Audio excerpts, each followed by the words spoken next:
It's a matter of great pleasure for us to have dignitaries today in the Maharashtra Healthcare Leadership Summit today.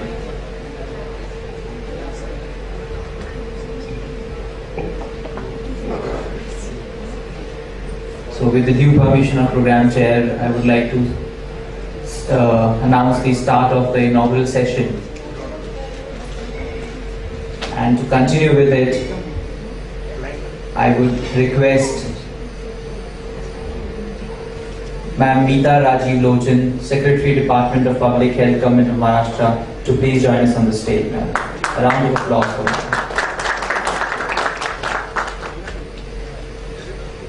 Now I request Dr. K.K. Kalra, CEO, National Accreditation Board for Hospitals and Healthcare Providers, NABH. Sir, please join us on the stage. I would like to invite Dr. Dilip Muralidhar Sarda, President, Indian Medical Association, Maharashtra State, Pune. Sir, please join us on the stage.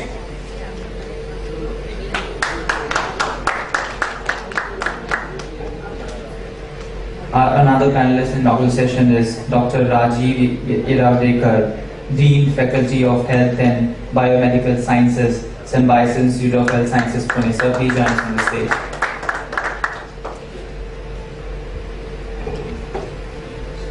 As we all know that with a population of more than 115 million, Maharashtra is the second largest state in India. Healthcare delivery to this widespread and diverse population has always been a challenge for the state. A proactive public and private sector dominance in the state is driving new models of healthcare delivery. Thus, the healthcare sector in the state has seen a growth curve year on year. To analyze and to discuss on the healthcare state in the state of Maharashtra, this summit is being organized. So for the inaugural session, to start with it, I'll invite the first speaker. And before that, I will request Dr. Ravi Gupta, CEO and ALS Technomedia and Editor-in-Chief eHealth Magazine, to give a welcome address. First of all, welcome to all for this event. This is a unique event we are holding on the health magazine, eHealth. eHealth is a 8-year-old monthly magazine which has been focusing on issues related to the health issues, both from the patient's angle, hospital's angle, government angle, policy angle. And our aim of holding event like this is to generate discussions and debates around the issues of various challenges of the health sector in the country. There are sectoral issues, local issues, state issues, national issues, which all affect us all. So the whole sessions of the day are oriented towards looking at role of policy, role of norms, role of IT, role of investments, the role of government sector, role of private sector, and how they all can collaborate and synergize with each other. So I welcome you all, and to start with, I will invite our keynote address speaker, Madam Meeta Rajiv Lochan, who is the Secretary, Department of Public Health, Government of Maharashtra, to deliver the first address, which is a whole address about the policy issues from the state and how the state is looking at the health sector growth. Madam.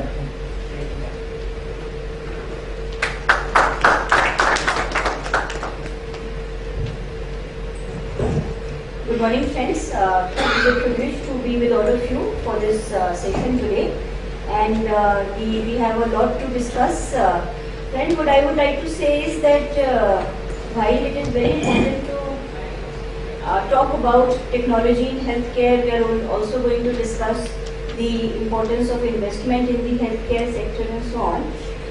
If we wish to transform the hospitals in the country today, whether in the public sector or in the private sector, the most important thing that hospitals need to do is to put patients first. Now this may sound like something of a contradiction, but I assure you that this is not the case. The whole objective of making investments in the health sector, the whole objective of using technology is to see that patient care is delivered in a much better manner, that the eventual outcomes of patient treatment are much better. And when we look at the state of healthcare in the country today, we find that actually the patient is missing from patient care.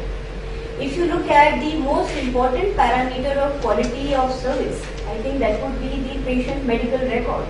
What medication did he get? What treatment did he get? Did he become okay? Was there any follow-up? When we check with hospitals, we find that the status of patient medical records is very, very incomplete, and that is a very serious problem.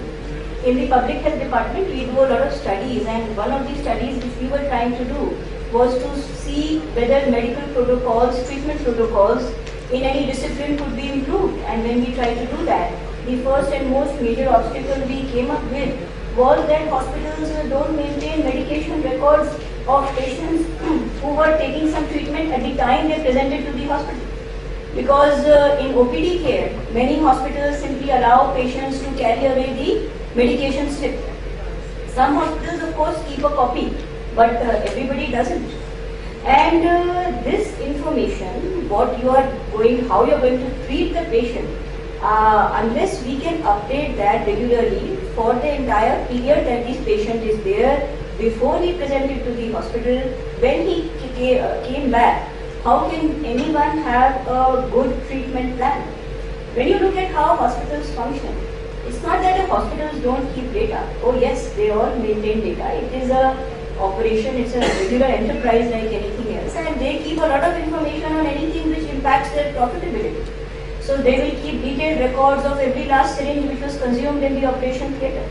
But when it comes to treatment data, how many patients availed of IPD treatment in a particular hospital, out of them, how many developed, how many suffered an adverse event of any kind, or statistics of death, or even at the individual patient record, we find so many flaws.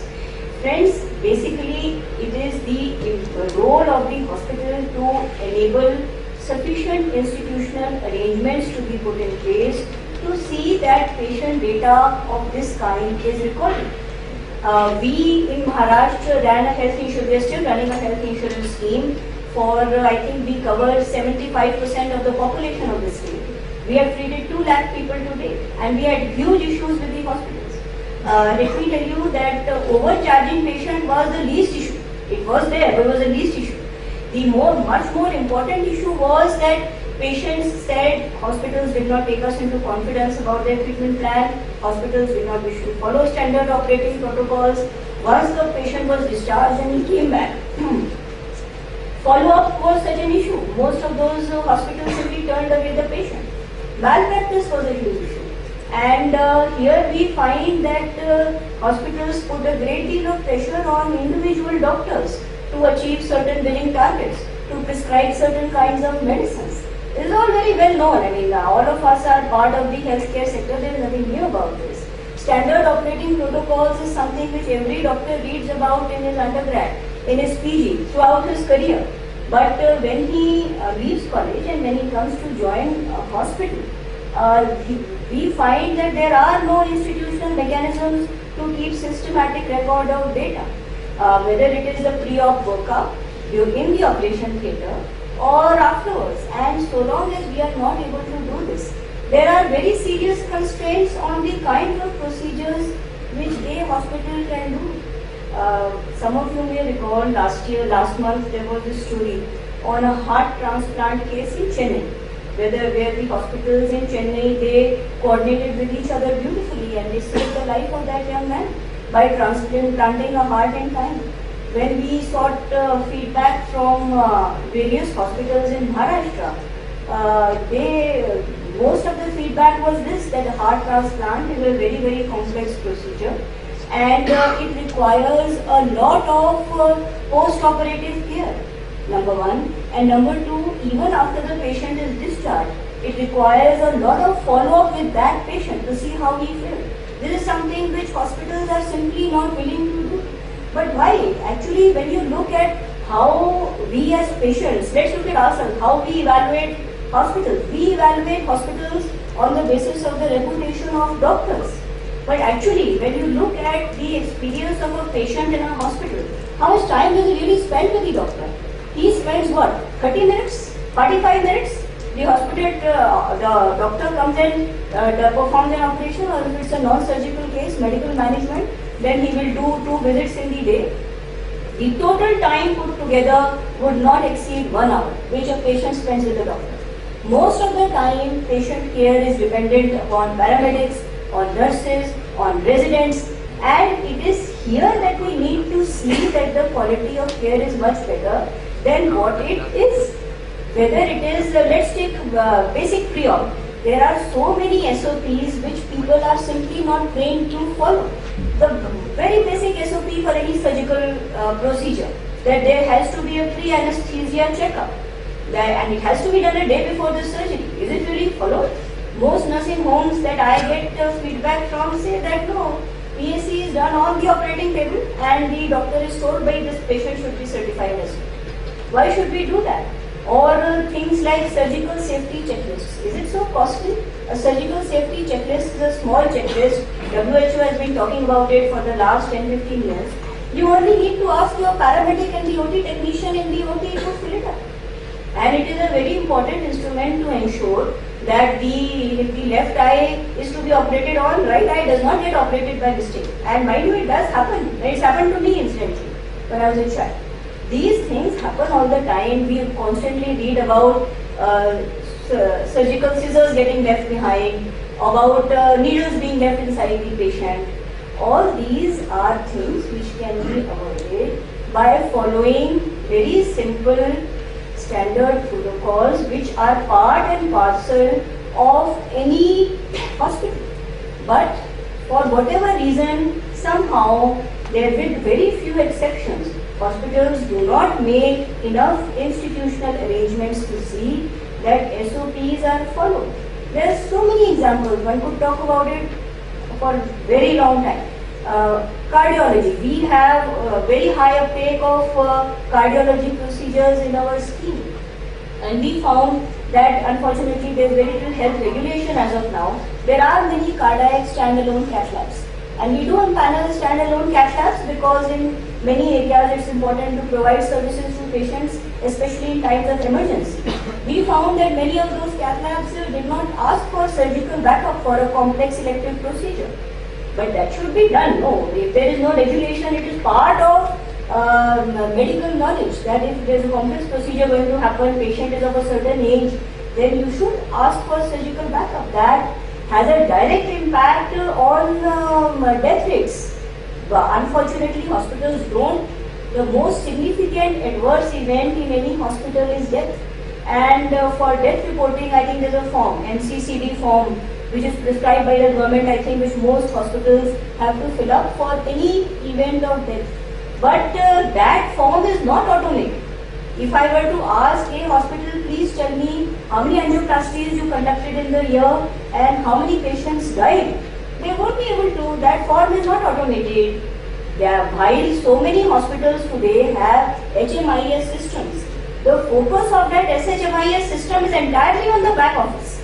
Our ability to record patient data, what happened to the patient when he was in the hospital, is very limited because it's not a focus area. It's not of interest to anybody actually, other than the patient. But he is the guy whom we are all servicing, is he not? And once the patient is discharged, after that hospitals don't want to know how many patients came back for resurgery within 30 days.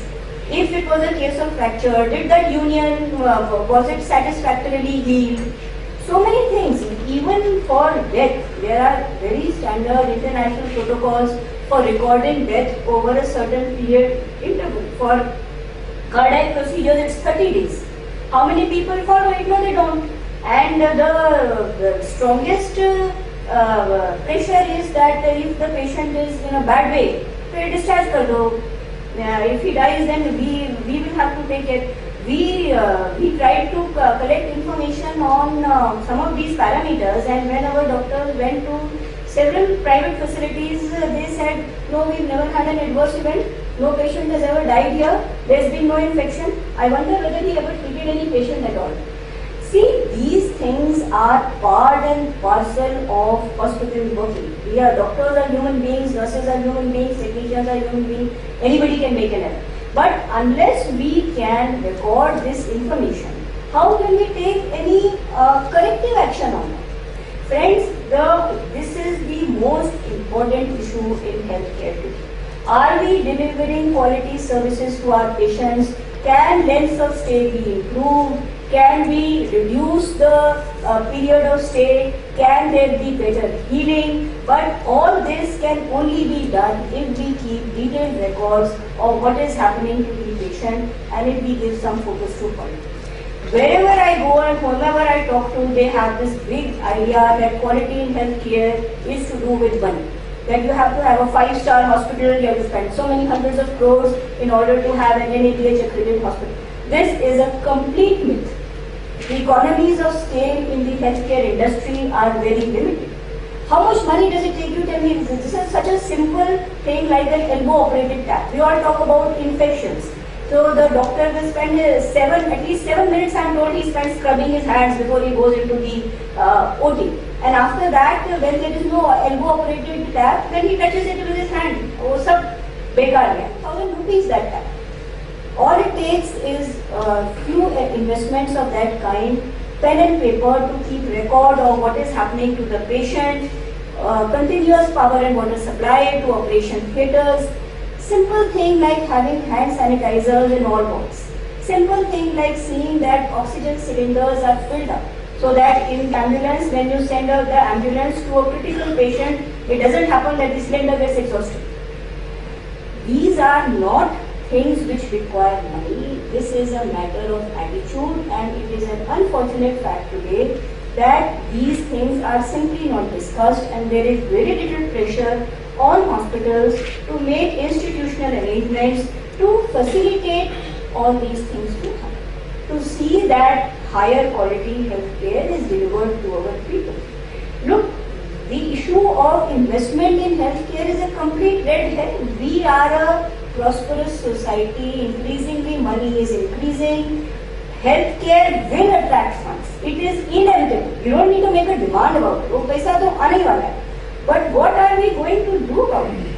Unless we can utilize that money to improve the quality of services which we deliver, then how is it going to help us? All our children are going to grow up in the country, in this country. We need to make an investment in their future.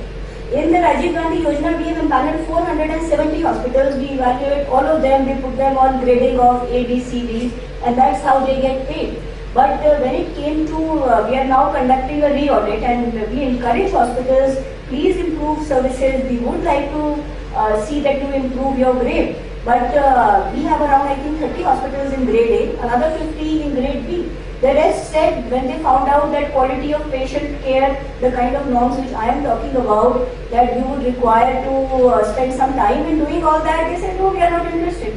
If we are grade C, we are happy wherever we are. That was the response of many of them. There were others who were interested, who did find that this kind of evaluation and gradation was of value. We need to increase that number. We need to increase the focus on quality. We need to make it an issue which concerns everyone. We have some of the best doctors in the world. There is no two issues about it. But do we have some of the best hospitals in the world? I think there is a very serious question mark over there, and that we can only make that a reality if we can put the patient back in the patient care. If summits like this can achieve that, I think that would be a huge contribution to healthcare in this country. Thank you.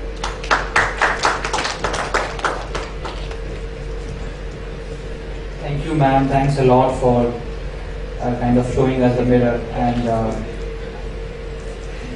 telling us that where actually transformation of hospitals and healthcare delivery is required. Thank you very much. And now, as our next speaker, I would like to invite Dr. K.K. Kalra, CEO, NABH for the special request.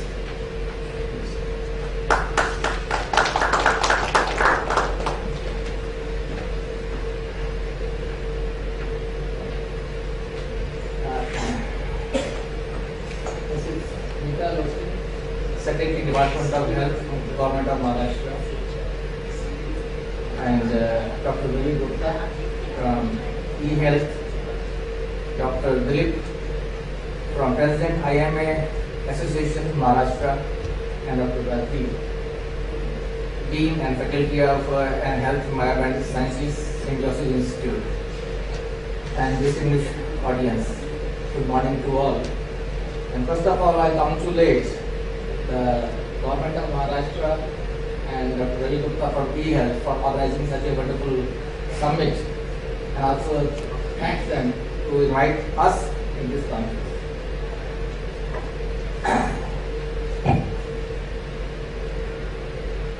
Why we are talking about in this session transformation of hospital and healthcare?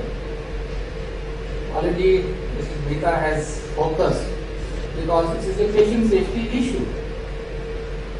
Day and night in the hospitals, what is happening, how patients are being treated, already has been explained. And patient safety is a big issue. It's not only in our country, it is a global issue throughout. But when we talk about patient safety, this is not a new concept, it's not a new emerging need of the day. Even the Hippocratic Oath, the doctors take, even that also talks about first do no harm. Beside this, even Florence Nightingale, everybody knows, but 140 years ago, she also said, the very first requirement in a hospital is that it should do the sick no harm. And what harms we are talking about? Patient goes to a hospital for a particular ailment and for the treatment. He should be treated for that particular disease only, and comfortably, satisfactorily he should be discharged. But what happens? During hospitalization, he is harmed in so many ways. So these are the patient safety issues. The studies in various developed countries, Canada, US and others, they have seen that 1 in every 10th patient gets hospital-acquired infection. 1 in 10 suffers from a medication error. A wrong dose is given, or to a wrong patient, or dose is missed like that. And around 1 lakh deaths occur due to medical errors or adverse events related to hospitalization. This is almost a decade-old data, and from advanced developed countries, you can imagine in India, maybe minimum 4 or 5 times more than this error are occurring. And most commonly, these medical errors they result in average increase in length of stay by 4.6 days and increased hospital cost. And cost is near goods. Patients in the public sector, the hospital, the government has to bear cost, and the public. And almost as high as 13% of these medical errors can lead to deaths. The good point is that if there are safety cultures, 31 to 51% of these medical errors are potentially preventable. Even things are changing now. 2 decades back, doctors were considered as next to God. No patient could even challenge a doctor's decision. They simply whatever doctor prescribed, and they should accept. But nowadays it is the same scenario. Most of the time, our patients are now getting more and more aware. They have seen, they have done the Google search. At times they know much more than even doctors. They want to argue. They want their involvement in decision making. And no more they are considered as similar to God. And another concern is rapid change in advancement in technology, and new equipments are coming, new treatment guidelines are being set up almost very frequently. Are we capable, updating ourselves to the latest? No. Then in our medical colleges, in nursing schools or in paramedical schools, there are no curriculums which taught about patient safety and soft skill development. Most of the error, it has been studied a lot. The most important cause of medical error is lack of communication. All errors may be because of some kind of there is a communication gap. They lead to these errors. On one side, in India we have seen in the healthcare sector is tremendous boost. There is growth, very high growth in the private sector, and it is likely that by 2020 there will be a healthcare growth and to reach US $280 million. But still, quality remains a serious concern.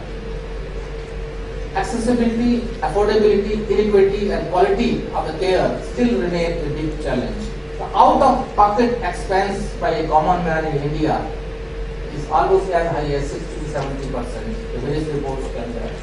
And as per WHO checklist of ranking of out-of-pocket expense, India stands third.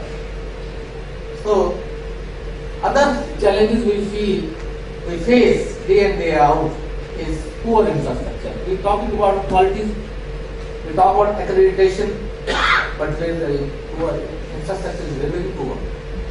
There is a gross inadequate human trained qualified manpower,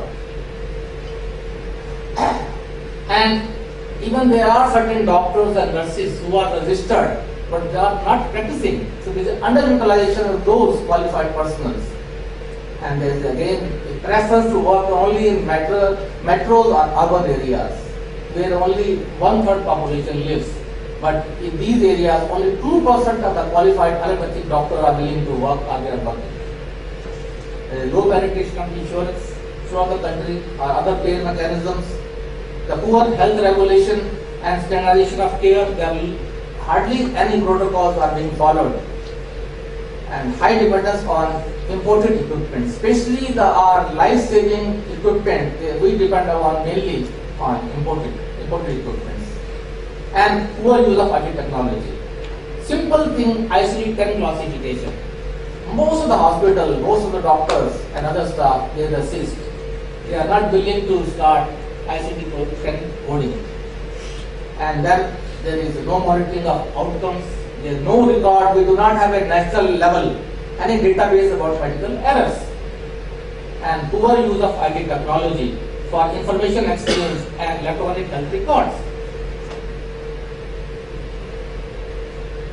Is it any single agency can take care of these problems?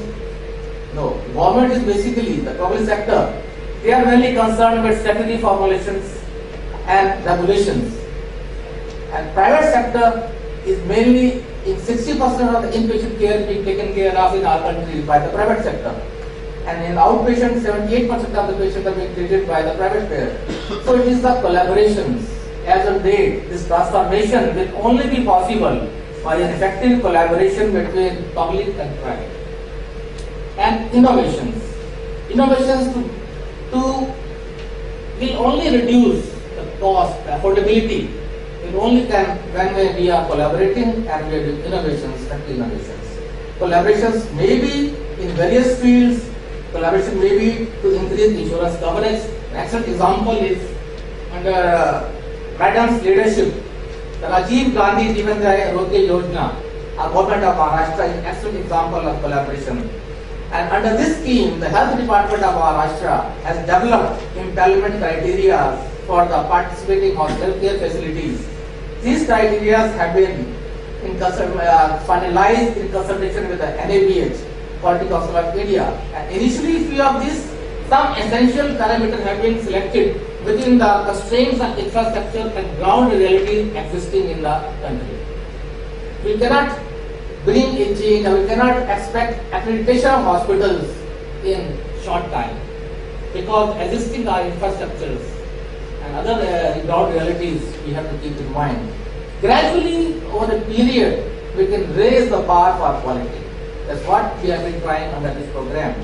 And to that effect, a training on these criteria or standards we started with the help of NABS Quality Council of India, and almost more than 500 doctors and other staff, big staff, has been trained, and then more trainings are being scheduled in the coming time.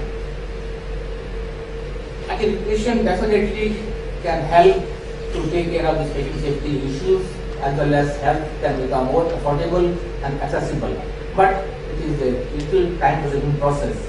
Keeping that in mind, what we have done recently in the NABH, we have started few more levels, so that at least where people are having good intentions, they can come forward and they are ready to accept quality concept. They are ready to build safety cultures into the hospital.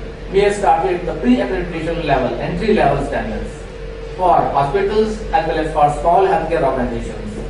And besides that, we have started few more programs like SafeEye. SafeEye deals with the hospital infection control, because in our NABH standard, the chapter 5 deals with hospital acquired infections.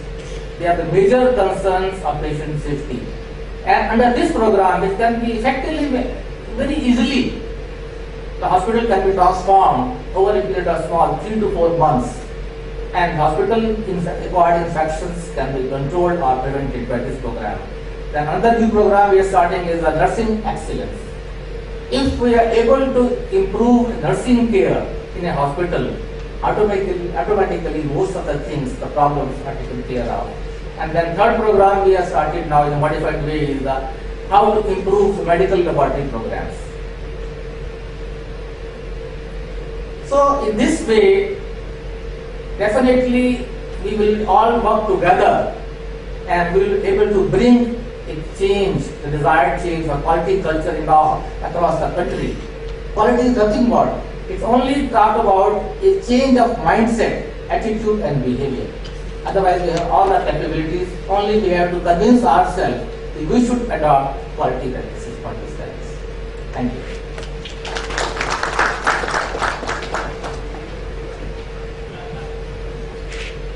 Thank you very much, sir, for sharing your views on how accreditation can help in improving the standards of quality of healthcare and how public-private partnership can contribute a lot towards infrastructure, manpower, resource development in healthcare industries.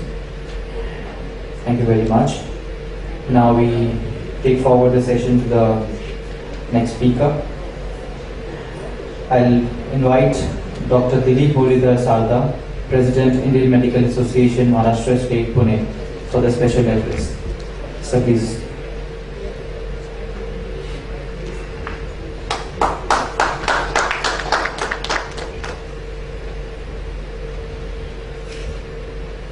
Secretary, Department of Public Health, Government of Maharashtra, Dr. Ravi Gupta, Editor-in-Chief, Health Magazine, Dr. K.K. Kalera, CEO, NIPH, and Dr. Rajiv Erodekar from Symbiosis. Ladies and gentlemen, very good morning. Indian Medical Association is an NGO of the allopath doctors, MBBS, specialists and super specialists. Across the Maharashtra, there are 36,000 members who are practicing, who are attached to hospitals also. And there are 200 branches in Maharashtra. Means almost at all district places, taluka places, even in small towns, Indian Medical Association branch is there.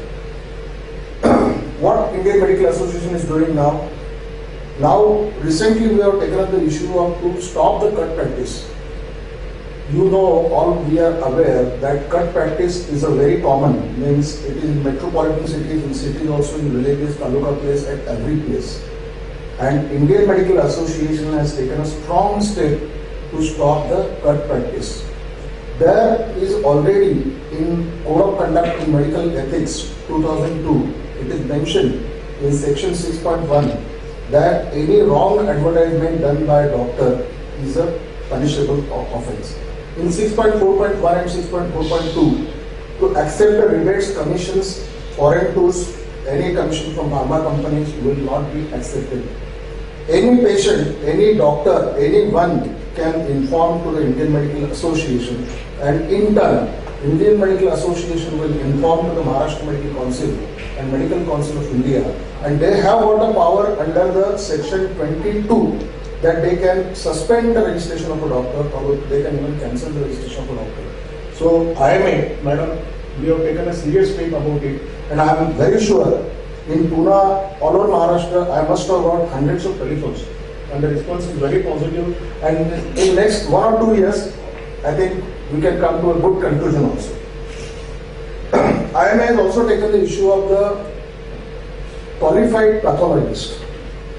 Nowadays, there are rampant mushrooming of the DMLT, CMLT, BSc, MSc biotechnology. Actually, any hospital should not send, any doctor should not send the reports, pathological reports to this. It has to be signed by a qualified registered pathologist only. This DMLT, CMLT can work under MD or DCP, but they cannot sign the individual reports. And in Clinical Establishment Act, we have specifically mentioned that the pathological reports has to be sent only to a qualified and registered medical practitioners. CA already the 8 meetings are over, and it is very patient friendly as well as doctor friendly also. IMA has taken up issue of Consumer Protection Act. You all are aware that in Amri case at Kolkata, there was a fine of 6 crores rupees, and with the interest which went to 11 crores. I think it is a very huge compensation.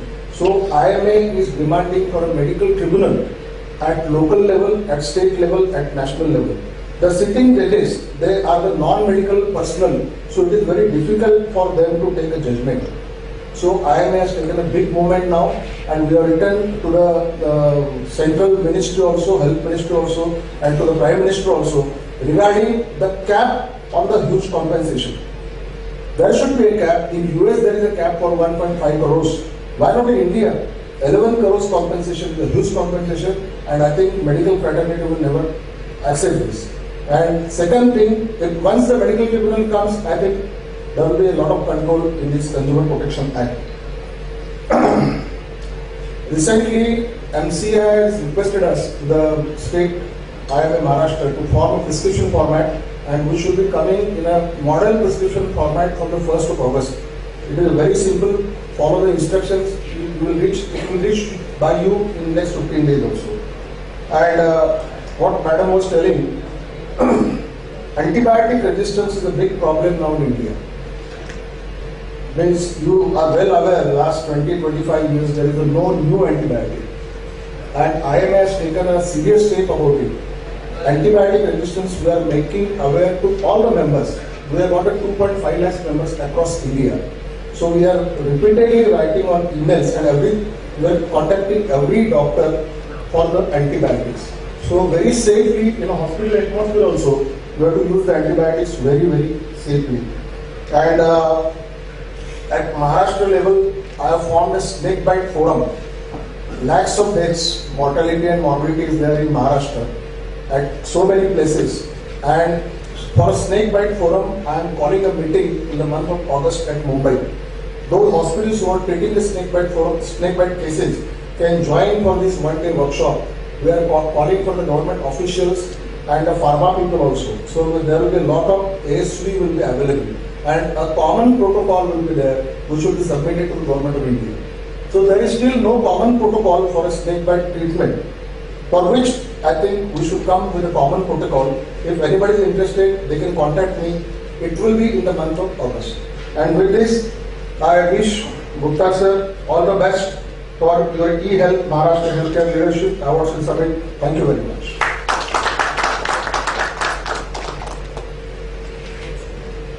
Thank you very much, sir, for sharing with us the initiatives being taken by IMA and himself particularly. So, as the next speaker, now I invite Dr. Rajiv Giradwekar, Dean, Faculty of Health and Biomedical Sciences, Symbiosis Institute of Health Sciences, Pune.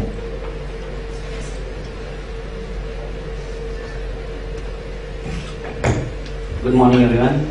Before they set up the laptop or the presentation, I must take this opportunity to reiterate what my friend Mr. Dr. Dilip Sada just said.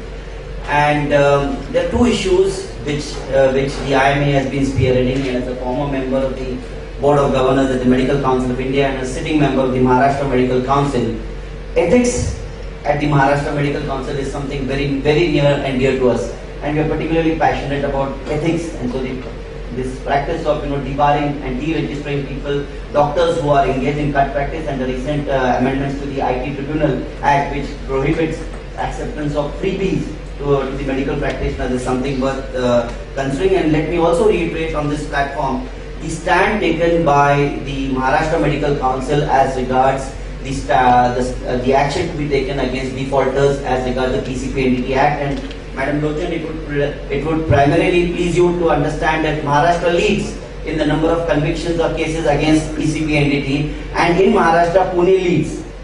So what Maharashtra thinks tomorrow, probably Pune thinks today. That's what the saying goes. So on this August platform, we would reiterate the Pune population stand, and particularly the medical fraternity spearheaded by the IMA in reiterating the policies of the public health, both at the center and the state. Distinguished panel, jury members, and my dear friends, I would be today talking on a topic of about healthcare transformation as how I perceive it, predominantly from an academic standpoint of view, but also incorporating my experiences at the Medical Council of India, the Maharashtra Medical Council, and the Maharashtra Nursing Council, and the recently initiated efforts of the government of Maharashtra as a subset of the National Skill Development, the Health Sector Skill Council, of which we are members, which engages in skill development and capacity building. More about it as I come to it subsequently. And how does this go?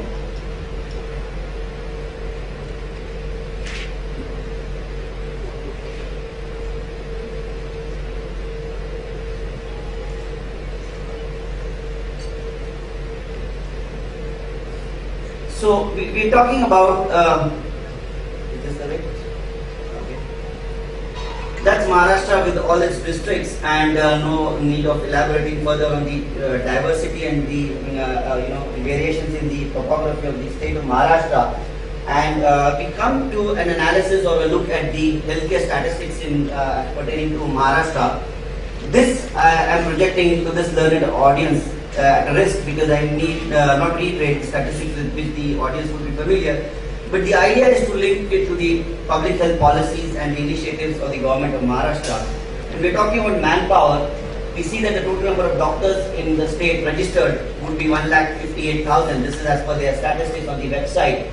Now the interesting thing is the number of allopath doctors and the non-allopaths, the Ayurvedic doctors, the BHMS doctors, the Unani doctors, and maybe there's some other pathy which is also practicing or which we are not aware of. The distribution is equal, the number of doctors are equal. But if you go to a small place called Wagoli, which is about 15 kilometers from here, those who are in Pune, from Pune would know, 15 kilometers from Pune, the scenario is totally different.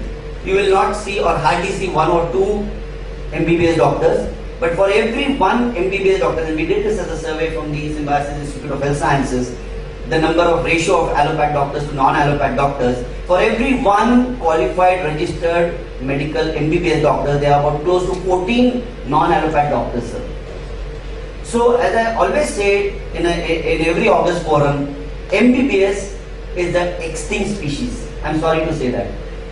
Because today's MBBS doctor is either studying for his PG exam or is 1 foot out for USMLE or for the RCOG exams in the UK, or anything. He does not believe in this concept of family physician, and no harm done for the non-allopaths. These are the ones who are venturing out into the periphery, and that probably substantiate the stand. And I'm no proponent and mouthpiece of the government as Madam Lochan, but probably substantiates the stand of the government in allowing homeopaths to take a 1-year program and then practice modern medicine. I know the IMA is opposing it. I will not get into that controversy. I'm also a member of the IMA. No stepping onto that foot right now. But that probably substantiates why the government of Maharashtra thinks it's worthwhile to invest in non-allopath doctors, because the ground reality is we don't have MBBS doctors, especially in the periphery. The total number of nurses registered are 59,000, and we talk about a demand-supply ratio. We always say that nurses are in tremendous shortage, so we should be starting more nursing colleges. But today, at least in Pune city, there are 4 to 5 nursing colleges, and none of the nursing colleges have a cent percent enrollment for the BSc program. None of these colleges. It includes my nursing college at Symbiosis. So there is the Demi Grant Institute, there is Bharati Vidyapeeth, the Deccan Education Society. None of them have a full enrollment for the BSc nursing courses. Not this year, but the couple of years preceding that. Hopefully the picture should improve next year. And we talk about registered pharmacists. Now, we're talking about doctors, nurses, but does the Indian Medical Council or the IMA or the MCI statute have the word paramedic defined? I'm sorry, to the best of my knowledge, the word paramedic is not defined. A registered medical practitioner is defined. Who can and who is the registered medical practitioner? But do we have defined who is the paramedic? Is it a nurse? Is it a pharmacist? Is it a physiotherapist? Are the lab technologists paramedics? Who are they? It's not defined, and the physiotherapists choose to have a separate council of their own. The pharmacy has got a separate apex regulatory body.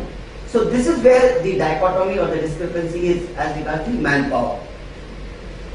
The next dichotomy about the status is about the healthcare infrastructure. And these are the statistics about how many primary healthcare centers are there, how many district hospitals are there, how many sub-centers are there, how many are catering to the rural population, how many are catering to the urban population. The multi-speciality and super-speciality hospital, and the Honorable Health Minister Mr. Shetty has gone on record and saying that he would envisage more number of multi-speciality and super-speciality hospitals. He was recently in the city at the Aun Hospital and inaugurated the multi-speciality wing part of it, which had all the CT scan and MRI facilities. Very commendable effort. But the important thing is they are also setting up women's hospitals, and when we come to the Janani Suraksha Yojana, and I talk about this with particular passion as a gynecologist, is Janani Suraksha Yojana, I don't have the statistics, I don't know how successfully it has been implemented in Maharashtra. The national scenario is none too encouraging. We're talking about the budgetary provisions in the state of Maharashtra, and I'm glad to see the arrow, if not horizontal, at least it's an oblique one. We are trying to shift it with what they call as a curve to the left, which talks about the healthcare expenditure of the government of Maharashtra. And when we are talking about the healthcare expenditure and the budgetary allocation, the GSDP of Maharashtra was 11 crores 99 lakhs 458 last year, and we are projecting a cumulative aggregated growth rate of 7.5. It is slated to be 13 crores. Now, as per WHO statistics, it should be 5%. Any progressive society would have 5% of its allocation. But unfortunately, this is not the case, where the budgetary health allocation for healthcare sector is 65,000 crores.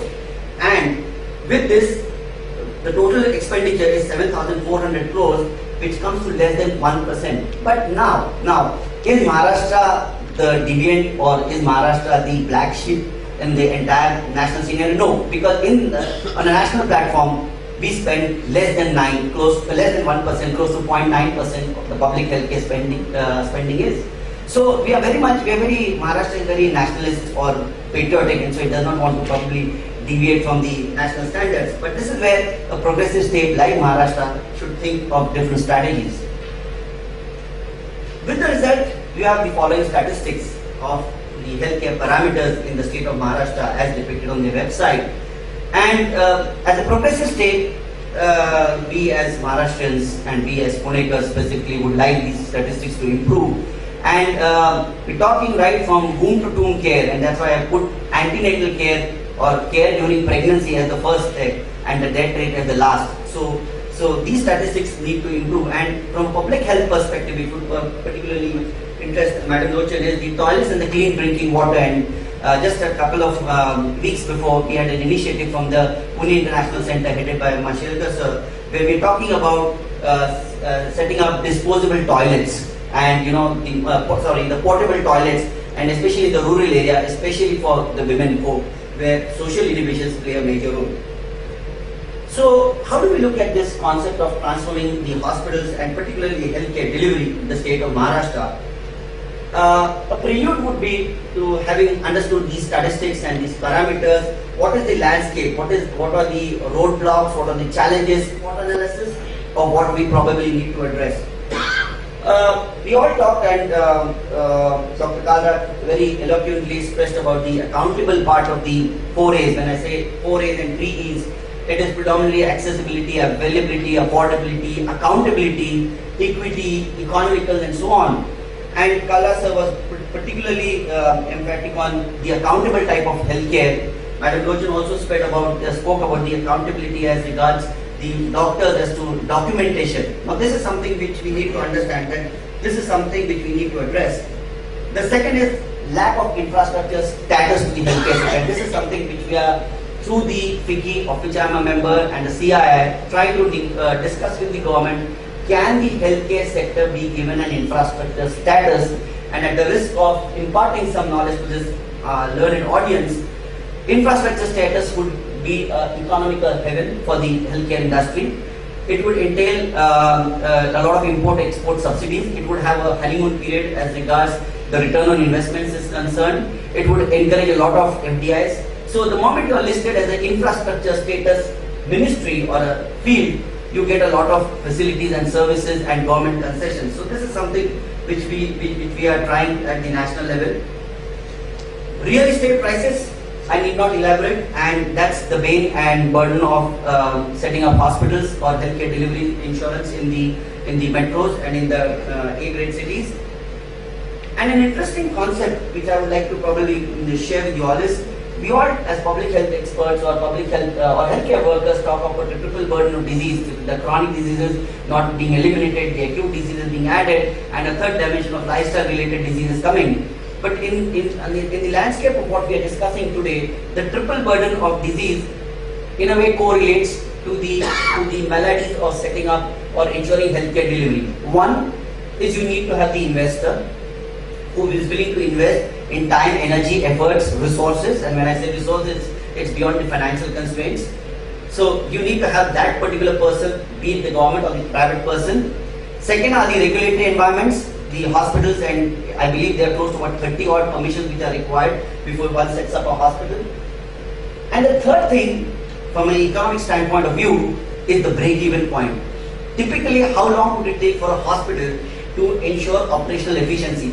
People talk about 5 years, people talk about 7 years, but if you see the overall picture, it would come anywhere around about close to 7 to 10 years before a hospital can think of break-even. And if we are going to be going into the track of ensuring a break-even, there would be a strong digression from ethics, which we as healthcare professionals cannot and should not afford.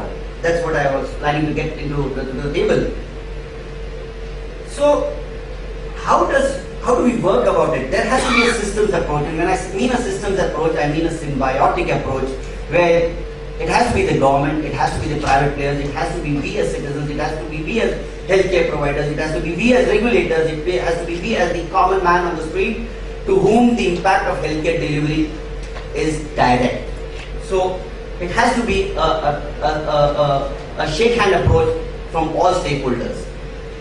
The public health sector in Maharashtra has done a phenomenal job, wonderful job, huge number of initiatives, and just to quote one example of which with which Symbiosis is very closely associated is the launch of the Maharashtra EMS project, which was flagged off by the Honorable Chief Minister just a few months back. And it talks about 937 ambulances deployed in all districts of Maharashtra, and we at Symbiosis, being the educational providers, training close to about 3,000 doctors and paramedical workers in ensuring that these ambulances across all districts of Maharashtra are well manned by trained, qualified, and most importantly, certified manpower. So this is, I think so, one of the flagship projects of the Maharashtra government, and kudos to Maharashtra government for having evolved such a very prestigious MEMS project. And I was interacting with Dr. Dilip recently, and he's the CEO of Dr. Sherke rather. He is the COO of the project and an alumnus of our program, and he said that the initial few months of the records which they have got show a very impressive call response time, reduction in the morbidity, reduction in the mortality, all comparable to the Western standards. Then there is the National Rural Health Mission, which is trying to change the landscape of the healthcare delivery, not only in the rural part, but an NUHM mission is also is operational. Not many of us are aware that akin to the National Rural Health Mission, there is a National Urban Health Mission also. And gentleman sitting on this dais about whom we just heard, Dr. Kadra spearheading the quality and standardization efforts to the QCI and the NABH. Private sector, to which I represent, is not far behind, and we've got the major players coming in, and these major players are not only now trying, Bombay, Calcutta, Delhi, and Madras, Chennai, but they're also looking at tier 2 and tier 3 cities, where apparently, from their standpoint of view, the EBITDA margins are better, the economic delivery is better, and real estate prices are not very high. The problem faced as a private service provider, be it in the educational sector or in the healthcare sector, which we face, is the lack of trained manpower. Now, whether it's my teaching faculty at the university or whether it's doctors in the hospitals, the attitude of being loath to go to tier 2 and 3 cities is something universal across the cadre of trained and qualified manpower. This is something which we have to grapple with. But having said this, there have been certain success stories from which Maharashtra can and needs to take note of. One is there are people who are trying to revive a dying tradition. There are initiatives like the Wellspring initiatives and the Medcare and the others, which are trying to promote the concept of family physician. There is Dr. Shankanu Chattopadhyay, there is Dr. Gautam Sen, who are setting up these business ventures and trying to ensure primary healthcare delivery.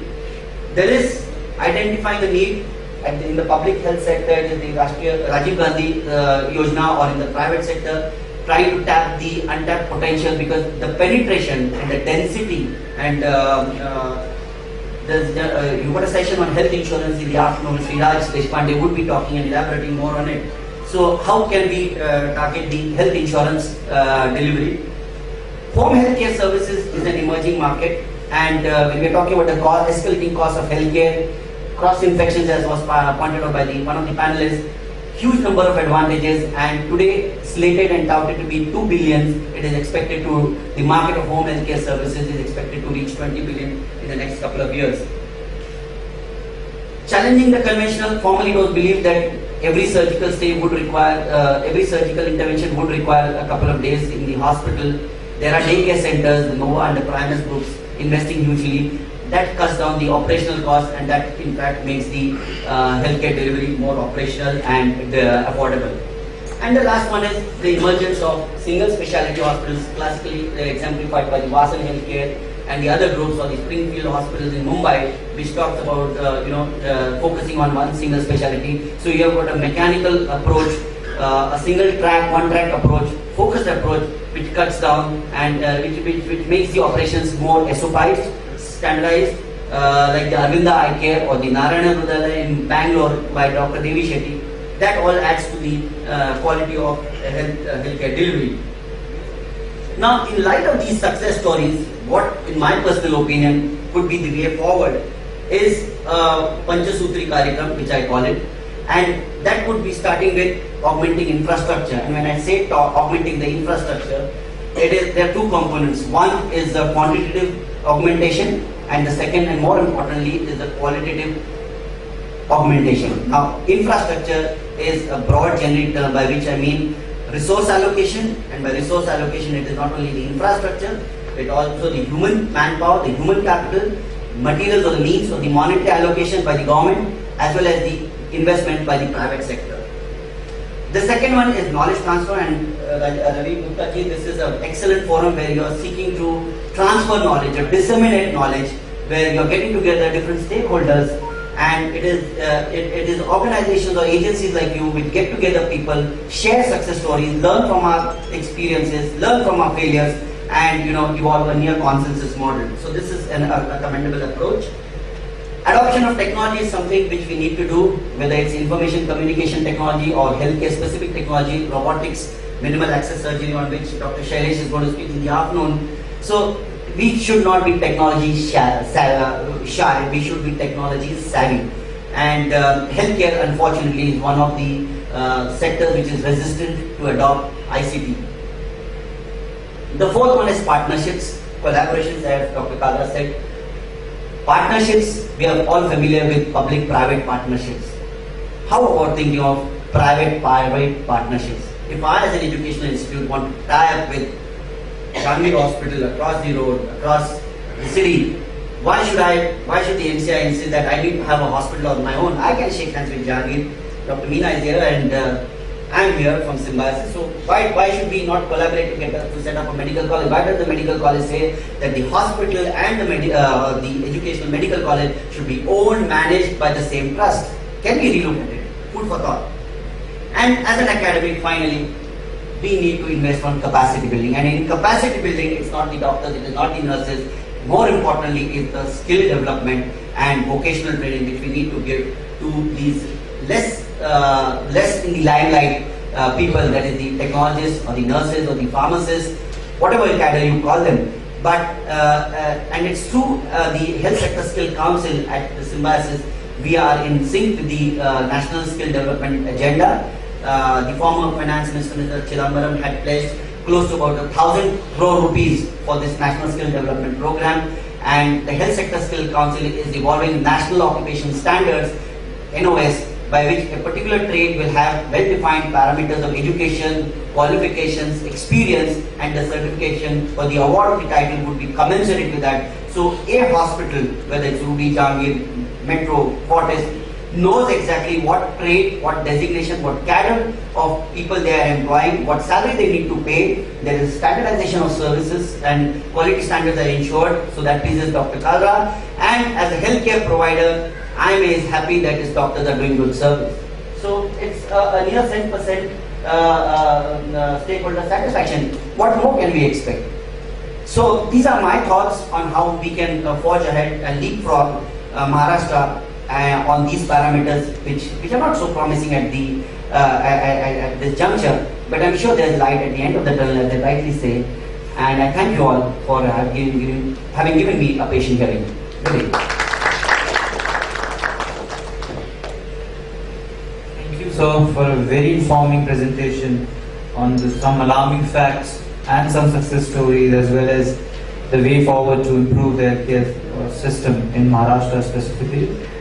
So to continue with, now I request Ma'am Neeta Rajiv Lochan and the other panelists to inaugurate.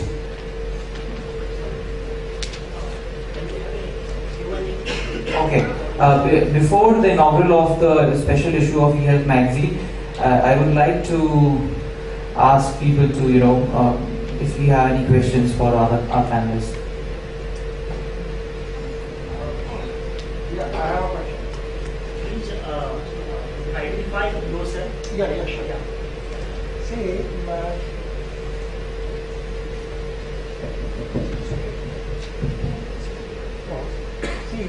myself, Surya Kumar, representing a Janseva Foundation, we are working for geriatric and destitute care.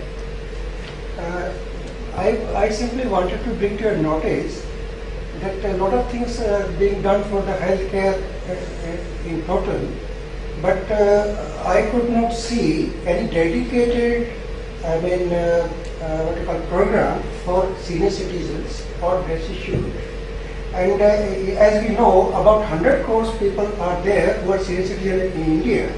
But I visited some of the hospitals, Jahangir hospitals and Ruby halls and Birla hospitals, but I could not find a dedicated program for the senior citizens. Could somebody? Can I take that question? Sir, just to inform you, probably you would be aware that there's an institute called as BARTI here, B-A-R-T-I, Baba Saheb Ambedkar Research Institute, and they have started a training program where they are raising a cadre of people to look after the senior citizens. And in line with that, in fact, we are, as I said, in the Health Sector Skill Council, we are coming up with a program where we are going to have home health care services. And the advantage we as Symbiosis Group have is that if I were running a hospital and if I were to provide a home health care service, you would probably have an allegation against me that it's a vested interest of conflict of interest. Because if I'm running a hospital, obviously I'm going to drag that gentleman or that senior citizen back to my hospital. But as a third party neutral body, we are providing you these services and you are free to thereafter, the senior citizen makes his own conscientious decision which hospital they would like to go. But home health care services taking care of the aged, infirm, and at times not the aged and infirm, but who require services at home which do not necessitate the patient, or I would rather say the client, to go to the patient in the confines of a hospital. So we are coming up with that, but party is already operational in that area.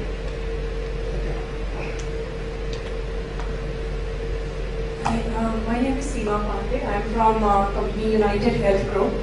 First of all, I would like to thank the panel members for their insights on healthcare and the developments that we are making and where we need to go. My question is, healthcare organizations, hospitals, when will they transform from being care providers to being care managers?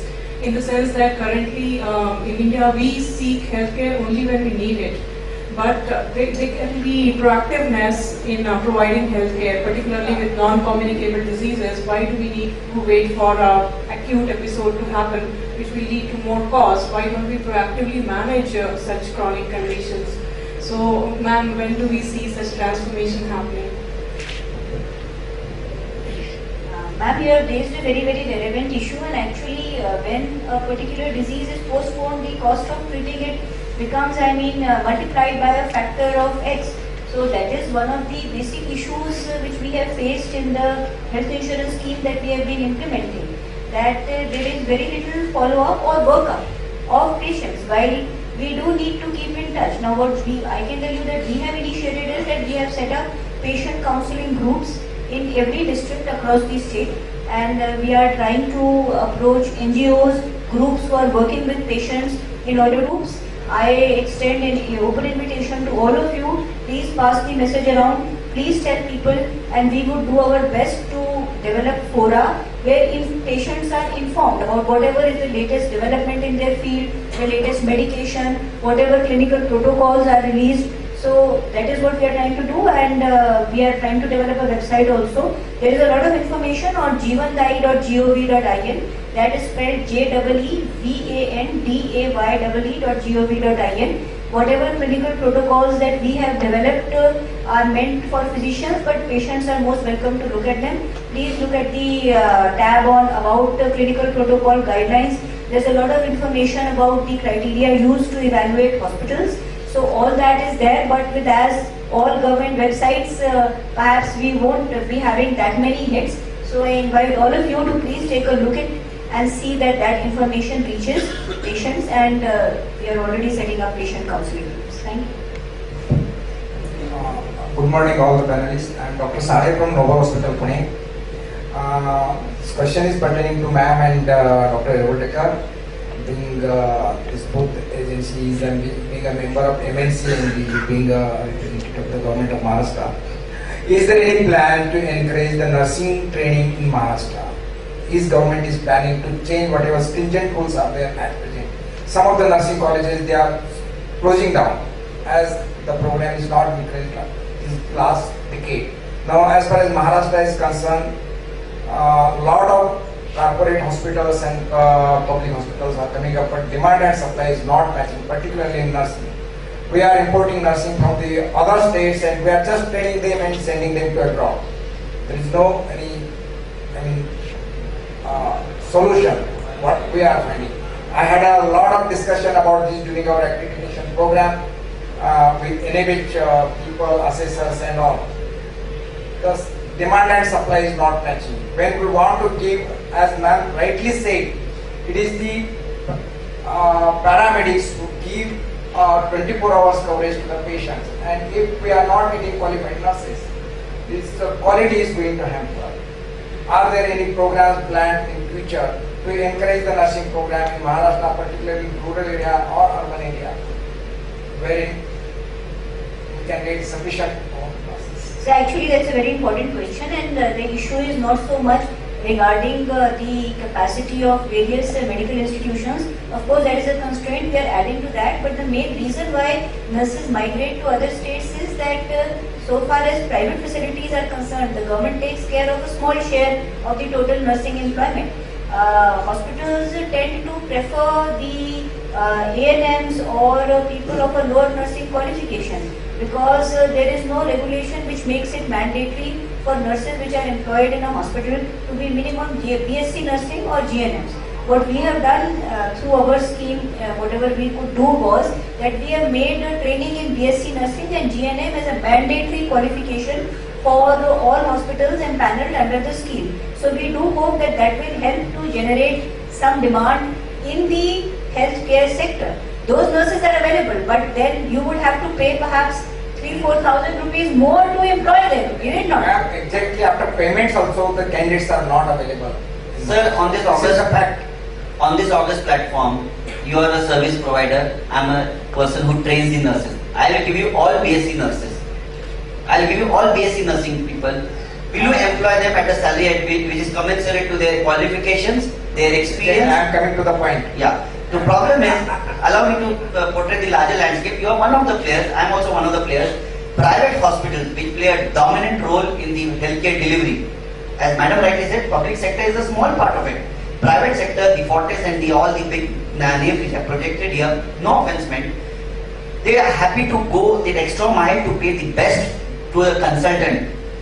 But how much are they willing to pay the nurses with a super qualification like BSc के बाद जो MSc and after MSc they do a 1-year diploma or a 1-year fellowship in critical care nursing, geriatric nursing, psychiatric nursing, onco nursing. And I was discussing this with Dilip Kumar, who is the president of the INC and advisor to the government of India.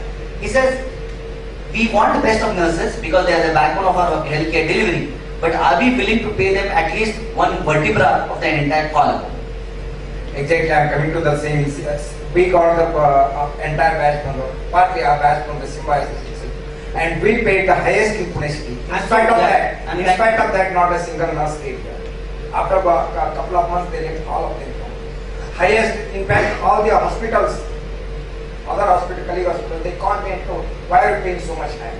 Because I was interested to get the all these. It's a competitive economy. You have a competitor sitting across. So they are paying more. And everyone would go in with the best of service conditions. No sir, we have to agree. There is a shortage of qualified nurse. I am from public health department. I have worked as a state hospital in program officer also. I know the hospitals. Even there, in the NHM program, we have strengthened the private nursing colleges. We have given the stipend. We have paid the stipend of the private nursing colleges, so that we wanted more and more girls to come. And it is one of the activity of NHM. And the government of India also wants a separate nursing bureau headed by the nursing director. So there will be the more expansion of the department, more nursing schools, more A&M schools, and so that within a very few days, years, we can meet our demand. We have to agree that there is a shortage of particularly nurse midwife. Exactly. What I mean to say, whenever we try to have our own nursing college, and we applied pretty immediately at government level and MSc level, they said you have to get the first permission from government of India and 55,000 square feet area to start the nursing college. It's not viable in Pune city. So that is a very valid point. Those norms need to be relooked at. Yeah. Those norms need to be relooked at, and that issue is under examination in my colleague department, the medical education department. So they are looking to try to frame standards of institute which would be more viable. What you have raised is a very genuine issue. It's true. Just a minute. I was there in Dubai 4 days back. Please, I am Dr. Velumani. I run Thyrocare. I was in Dubai. We were arranging for a lab technicians get together in Dubai. There were 42 people. 40 of them were Malayalis from Kerala. Yes. That says that Dubai entire medical industry has nurses, doctors and technicians of India. Now his problem is genuine because he trains, the next day the lady is there in Dubai. Yeah. So now doctor is telling that you should pay what Dubai is paying, which certainly he can't pay. No, not Dubai. I'm just telling the problems. Country has enough youth, enough who have finished at least 12th standard. All of them can be taken to courses which are very much in need, not only in state of Maharashtra, not only in the country of India, in the entire world, because the lady sitting in Dubai is earning a foreign currency for India. So we must make sure enough are there. Bring down, if there are strict yardsticks of running a nursing college, dilute to a certain extent, till such period we have adequate so that we are not running pillar to post for technical personnel. No, your point is very valid, sir, and we have to look at this problem both from the supply and from the demand perspective. There is an issue at both ends. At the supply perspective, there is a constraint whether you look at the ratio of nurses to patients or the ratio of doctors to patients. There is a shortfall if you look at the international benchmarks, and concomitantly it is true that in the private sector they would always prefer a lesser qualified nurse. That's the issue. So many nursing homes come and share this information with me. Now, so we have to put pressure on hospitals to use GNM nurses. They are the qualified people. So I think both strategies would need to be adopted to find some resolution to this issue. Thank you. While dealing with these issues at government level, we were in the process of pre-audit for even Rajiv Gandhi also. They were demanding so many things. I said, okay, we are accredited, everything is in line, but still you are asking for this. Is government providing all these facilities to our district hospital or in peripheral cottage hospital or rural hospitals? At the field level, there are ANMs who are working. Sir, actually, so far as government hospitals are concerned, in HR parameters, they are much better equipped than the private facilities any day. We did an evaluation of the 470 hospitals which are empaneled with the Rajiv Gandhi, out of which 75 are government hospitals. And they outdid the private hospitals on each HR parameter. We have staff, that is not the issue. Our issue was resources. So, and these norms should apply across the board. I think that this distinction which we make between public and private hospitals is a very false distinction. It's a red herring. It doesn't really matter. How does it matter what is the nature of the capital invested in a facility? Whether it comes from the government or from the corporate sector. Standards should apply the same across the board.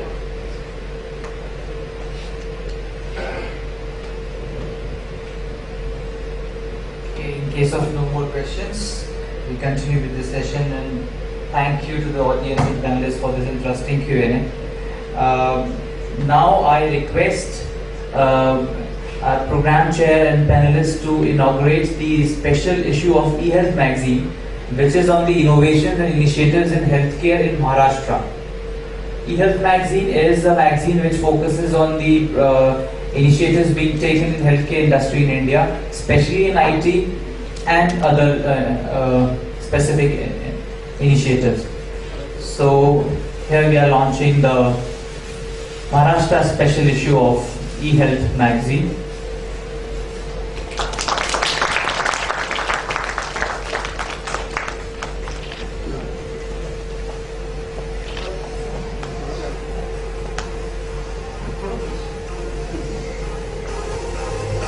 As you can see that it is named as Maharashtra Gateway to Innovations in Healthcare.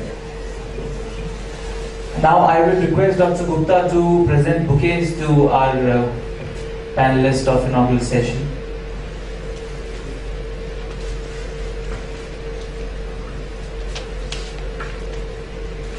Ma'am Meeta Rajiv Lochan, we are very thankful. Dr. Kalra, Mr. Sarda, and last but not least, Mr. Iraq with her thumbs and biases.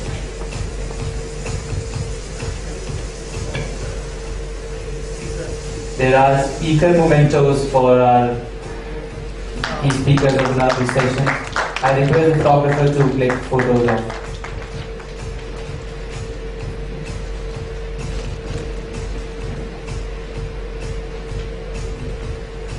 Now to Dr. K.K. Kalra.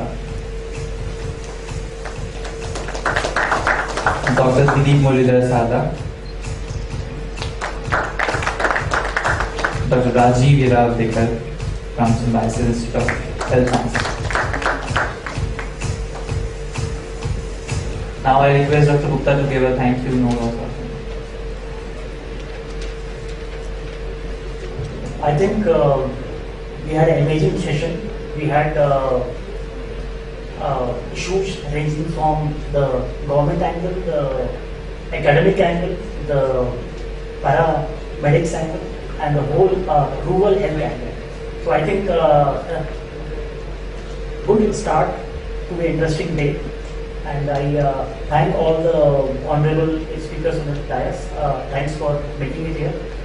We will have a short break and we assemble in say 15 minutes. So thank you all. Thank you.